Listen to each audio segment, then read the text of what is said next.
Hotels, condos, office space, all coming to downtown Durham. Durham's population sits just under 300,000 people. It's only going to grow. 13 Salvation Army volunteers are helping with this effort, and they help each person by looking at their list of needs and then shopping for it. Here's a bag of food, and on this list is a can of soup. They were on lockout for about 30 minutes, meaning that nobody could enter inside the school, but school instruction and activities were still going on. Now, just take a look at this scene over here.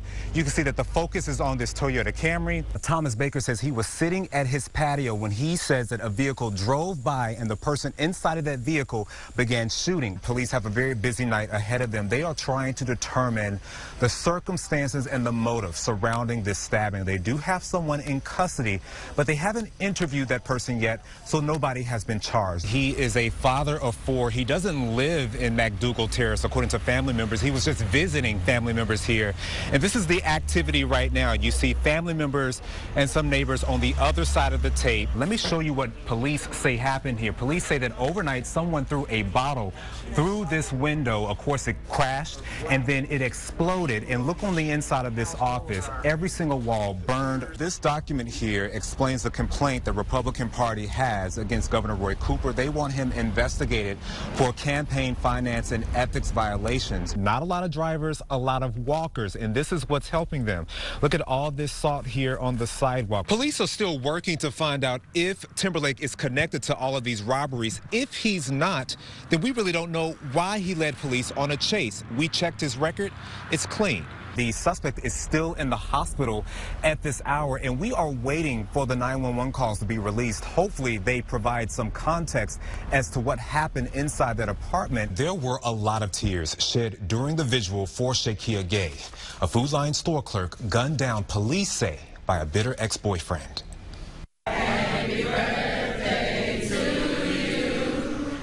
Tonight, the community came together in song and candlelight to celebrate a young woman murdered a week before her birthday.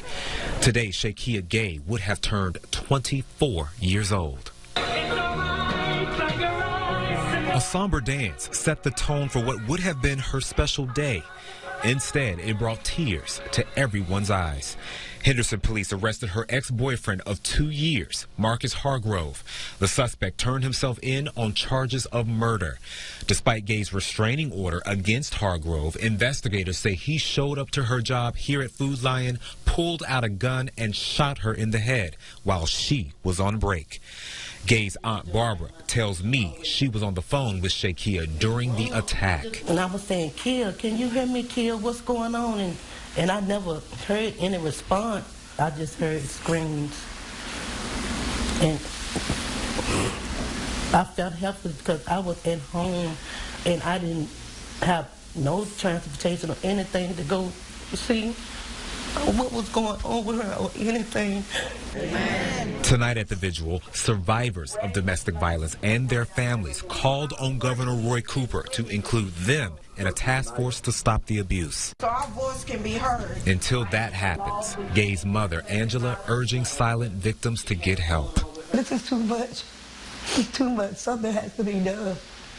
There's too many young, beautiful women going away from domestic violence. Happy birthday to you. Now, according to the National Coalition Against Domestic Violence, 1 in 3 women experience domestic violence. And women between the ages of 18 and 24 are most commonly abused by their partners. Shakia Gay will be laid to rest Tuesday. Airport officials decided that they could not find any criminal wrongdoing in this situation, but these 911 calls suggest that she was stressed out for whatever reason. We went by her home, Allison Cope's home, to find out why. No one answered the door when I dropped by Allison Cope's home. Friends tell me she remains in the hospital in Virginia Beach. But we did see her car parked in the driveway. The same vehicle RDU Airport Police say was missing when she left. I don't think that she would ever just leave. That's what friends of Cope told us last week. Now friends say they are being supportive because it seems that's exactly what she did when she walked off her job and never looked back. According to 911 dispatch records, the 24-year-old told Virginia Beach police Saturday night that she was a runaway from Raleigh, trying to escape her problems because she was stressed out. The report also reveals police spotted her inside her car in this parking garage near the ocean. When police found Cope, she was hungry and said she was waiting for family to pick her up. She had no money.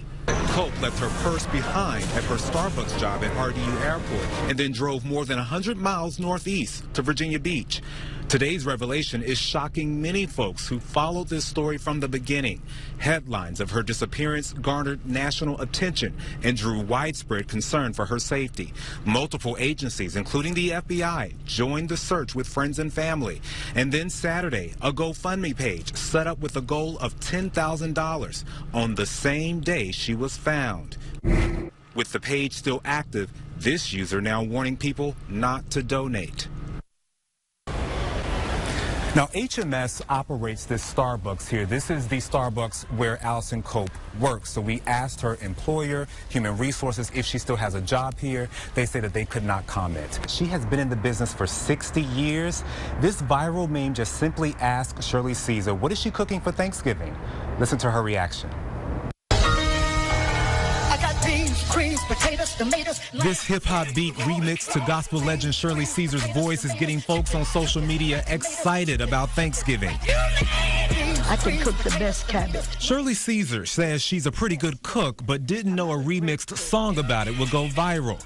She first learned about the meme while on vacation. A young church member shared it with her. I didn't understand and still don't understand it. I have not been able to wrap my mind, my thinking around what's going on. Caesar's cameo is from her original gospel performance of her song, Hold My Mule, which is about a farmer excited about his blessings. The performance was shot 8 years ago at her church, Mount Calvary Word of Faith in Raleigh. The meme has been viewed, shared, and mimicked by thousands of millennials of all backgrounds around the country and right here at home.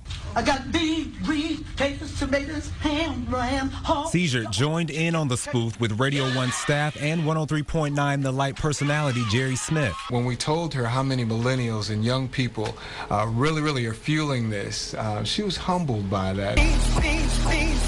Honestly, when I first saw it, I didn't get the message directly, but then it makes you want to go and search for the real meaning behind it. The song caps off a big year for the 11-time Grammy-winning artist. She received a Hollywood Star, a #1 album, and now a new catchphrase people can't get enough of. You're the one that sang that part about the beans and the greens.